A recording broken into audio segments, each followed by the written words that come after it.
In the shimmering heart of ancient Egypt, where the Nile breathed life into the desert and the stars whispered secrets of eternity, the pharaoh stood not merely as a ruler, but as a living god. This wasn't metaphor or myth. It was the cornerstone of Egyptian civilization, a belief that the pharaoh was the earthly embodiment of divine will, chosen by the gods to maintain cosmic harmony and lead the people with sacred authority. Crown the pharaoh as Horus and Ra, dual divinity.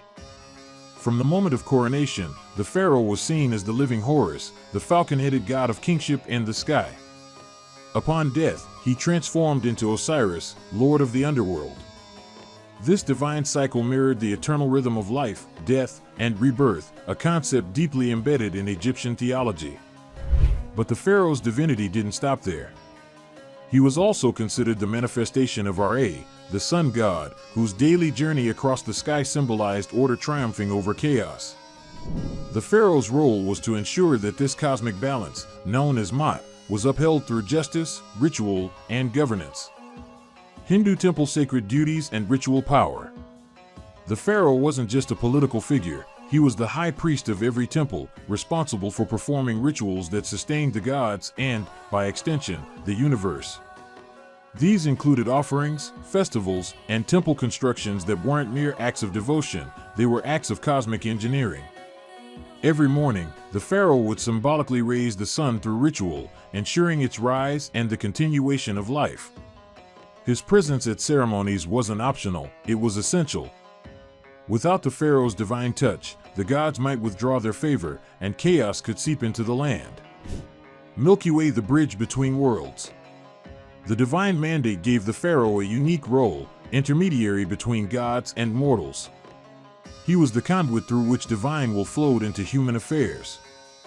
This wasn't just spiritual, it was practical. The flooding of the Nile, the fertility of crops, and the success of military campaigns were all believed to hinge on the pharaoh's alignment with the gods.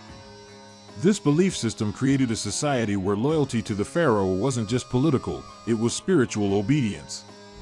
To defy the pharaoh was to disrupt the cosmic order. Amphora art, architecture, and eternal legacy. The divine nature of the pharaoh was immortalized in monumental architecture. Pyramids weren't just tombs, they were resurrection machines, designed to launch the pharaoh's soul into the stars. Temples bore inscriptions of the pharaoh communing with gods, smiting enemies, and offering Ma'at to the divine realm. Statues depicted him with divine symbols, the Ankh, life, the crook and flail, authority, and the uraeus, cobra of protection. These weren't artistic flourishes, they were theological affirmations of his godhood. DNA, the royal family and divine lineage. The pharaoh's family also carried divine significance. Queens were often seen as embodiments of goddesses like Isis or Hathor, and royal children were viewed as heirs to divine power. This reinforced the idea that divinity ran through royal blood, legitimizing succession and maintaining the sacred continuity of rule. Scroll, a legacy that echoes through time. Even as Egypt faced invasions and dynastic shifts, the concept of the pharaoh as a living god endured.